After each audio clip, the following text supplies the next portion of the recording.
RTV app వార్తల్ని క్షణాల్లో చదివే అవకాశం ఉంటుంది. ఒక న్యూస్ పేపర్, ఒక టెలివిజన్ ఛానల్ మీ చేతుల్లో ఎప్పుడూ ఉంటాయి. గత సంవత్సరం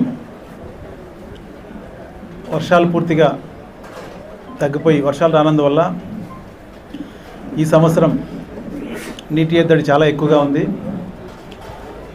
కలెక్టర్ గారికి కూడా కంప్లైంట్ ఇవ్వడం జరిగింది. దాంట్లో భాగంగా కలెక్టర్ గారు అయితే కొంతవరకు స్పందించి కొన్ని చోట్లయితే చేపిస్తున్నారు. కానీ ఎక్కువ చోట్ల ఈ బోర్లు, హ్యాండ్ పంపులు రిపేర్ కావట్లేదు.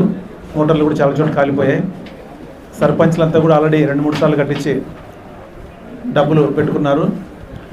వారికి కూడా బిల్లులు కాని పరిస్థితి, కాబట్టి వాళ్ళు కూడా ఏం చేయలేరు. ప్రభుత్వమే దీనిపైన చొరవ తీసుకొని చేయాలి, కానీ ప్రభుత్వం చేయలేదు. ఇప్పటికే మా వాళ్ళు కూడా మండల నాయకులు కానీ మా కార్యకర్తలు కానీ అందరినీ కూడా చెప్పి గ్రామాన ఏవైతే రిపేర్లు ఉన్నాయో అవన్నీ కూడా చేయమని చెప్పాం. ఇప్పటికి కొన్ని దాకా చేశారు. వచ్చే 10వ తేదీ లోపల ఎన్నికల కోడ్ వచ్చే లోపలే ప్రతి గ్రామంలో కూడా ఈ వాటర్ ప్రాబ్లం అని కూడా సాల్వ్ చేయమని చెప్పడం జరిగింది. దానికైనా డబ్బులు కూడా మేమే ఇస్తున్నాం. ధర్మవరం నియోజకవర్గంలో రైతులకు గత ప్రభుత్వం ఏం చెప్పింది, ఎన్నికలకు ముందు 9 గంటలు పగలే నాణ్యమైన విద్యుత్ ఇస్తామని చెప్పడం జరిగింది.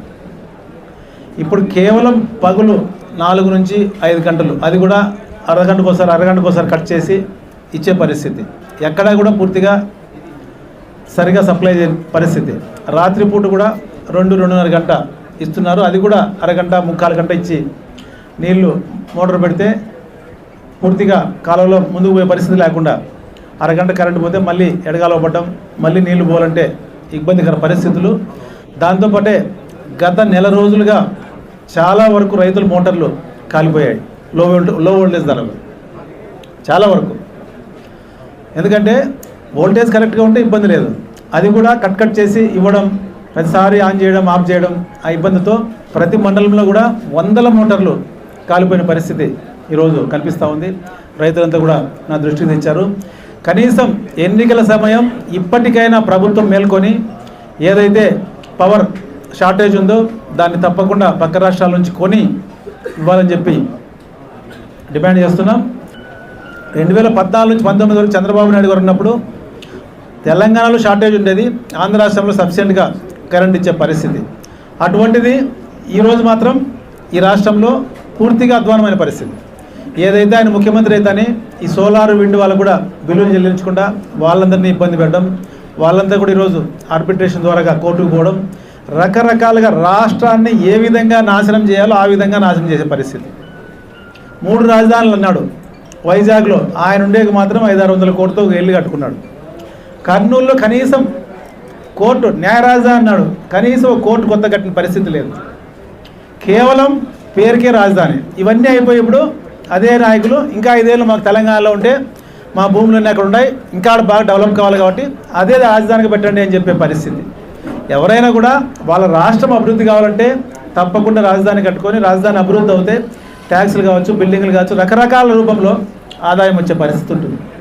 కానీ ఈరోజు కేవలం రైతులు 33,000 ఎకరాలు ప్రభుత్వానికి ల్యాండ్ పూలింగ్ కింద ఇచ్చారని ఒకే ఒక ఉద్దేశంతో రాష్ట్రాన్ని నాశనం చేయాలా, రాజధాని నాశనం చేయాలని ఈరోజు పూర్తిగా నాశనం చేసే పరిస్థితి.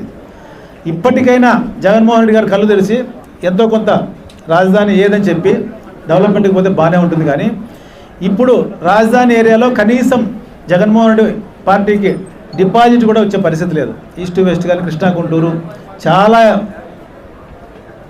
అసెంబ్లీ నియోజకవర్గాల్లో డిపాజిట్ కూడా వచ్చే పరిస్థితి లేదు. సింగిల్ డిజిట్కి పడిపోయే పరిస్థితి ఈరోజు వచ్చింది అంటే ఆయన చేసిన అవినీతి, దౌర్జన్యం, దండుకోవడం. రెడ్ శాండ్లు అయితేనేమి, ఇసుక అయితేనేమి, మట్టి అయితేనేమి, మైనింగ్ అయితేనేమి, ప్రతిదీ దీంట్లో లేదు అనకుండా. ఇంకా లిక్కర్లో అయితే విపరీతంగా దేశవ్యాప్తంగా అన్ని చోట్ల కూడా పేటీఎం, రకరకాల కార్డ్స్ పనిచేస్తున్నాయి. ఆంధ్ర రాష్ట్రంలో మాత్రం లిక్కర్కి మాత్రం క్యాషే. కేవలం 20% ప్రభుత్వానికి, 80% జగన్మోహన్ రెడ్డికి పోయే పరిస్థితి. ఇవన్నీ కూడా ఏ విధంగా దోపిడీ జరిగిందో ప్రజలందరికీ కూడా తెలిసే పరిస్థితి. ఎవరు మూసిపెట్టే పరిస్థితి లేదు. దీంతో పాటే ఒక కొత్త చట్టం తీసుకొచ్చాడు. 2 సంవత్సరాలు 1B నువ్వు భూమిలోకి పోకపోతే అది ఎవరైనా కూడా ఆక్రమించుకోవచ్చు. దాన్ని కోర్టుకు పోవాలంటే కోర్టుకు పోయే పని లేదు. ఆర్డీఓ, ఎంఆర్ఓ గారికి ఫస్ట్ అప్లై చేయాలి. ఎంఆర్ఓ స్థానిక నిధులు ఏం చెప్తే అది చేసే పరిస్థితి. అక్కడ 2-3 ఏళ్ళు జరిగి మళ్ళీ ఆడ న్యాయం జరగదు. అక్కడ నుంచి మళ్ళీ ఆర్డీఓ, అక్కడ 2-3 ఏళ్ళు, అటు నుంచి మళ్ళీ జాయింట్ కలెక్టర్, అక్కడ 2-3 ఇయర్స్, దాని తర్వాత కలెక్టర్, అక్కడ 2-3 ఇయర్స్. సో ఈ 10-12 ఏళ్లకు ఆ భూమాస్వామి పూర్తిగా పారిపోయే పరిస్థితి. అప్పుడు హైకోర్టుకు వెళ్ళొచ్చంట. ఏ విధంగా ఉందో ఒకసారి ఆలోచించండి. రేపు జగన్మోహన్ రెడ్డి ప్రభుత్వం మళ్ళీ వస్తే ఎవరి భూమి కూడా వాళ్ళ ఆధీనంలో ఉండదు. కేవలం వైసీపీ ఎమ్మెల్యేలు నాయకుల చేతులకే మొత్తం భూములన్నీ కూడా పోతాయి. రైతులంతా కూడా ఒకసారి ఆలోచించాలి. ఇది చిన్న విషయం కాదు. మీ తాతల ముత్తాతల కాలం నుంచి ఎప్పటి నుంచో మీ భూములన్నీ ఉంటే కేవలం దానిలన్నిటి కొట్టేసాకే ఈ జగన్మోహన్ రెడ్డి గారి జీవో తీసుకొచ్చారు. ఈ జీవోను కూడా ఆపకపోతే ఖచ్చితంగా ఎవరి భూమి కూడా ఎకరా కాదు సెంటు కూడా మిగిలించే పరిస్థితి ఈ జగన్మోహన్ రెడ్డి ఉండరు. కాబట్టి రైతులు ప్రజలంతా కూడా ఆలోచించాలి. ఆ జీవో తీసేసి ఇంతకుముందు ఏ విధంగా అయితే మనకు ఏదైనా తప్పు జరిగితే కోర్టుకు పోయి న్యాయం అడిగే పరిస్థితి అదే కరెక్టు. కాబట్టి ఇప్పటికైనా ప్రజలంతా స్పందించి ఈ సైకో జగన్మోహన్ రెడ్డి గారిని తరిమి కొట్టాలి.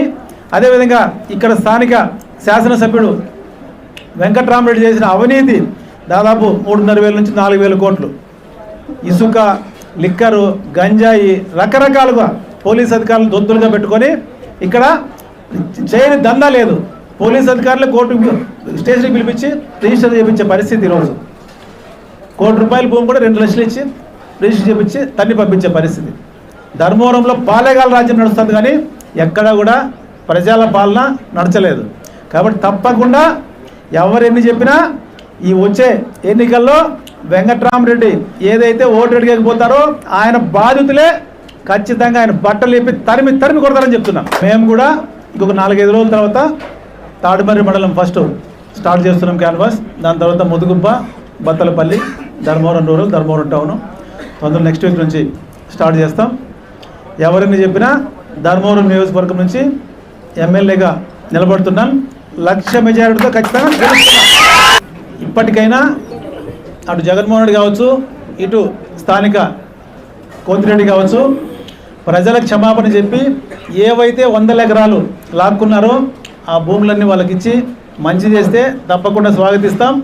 లేకపోతే చెప్పాం కదా, ఒక జడ్జి గారు ఒక డిఎస్పీ స్థాయి అధికారిని ఇక్కడ సిట్ వేసి తప్పకుండా అందరి కంప్లైంట్లు కూడా తీసుకొని నియోజకవర్గంలో ఎవరైతే ఇబ్బంది పడ్డారో వాళ్ళందరికీ కూడా తప్పకుండా న్యాయం చేస్తామని చెప్పి తెలియజేస్తున్నాం.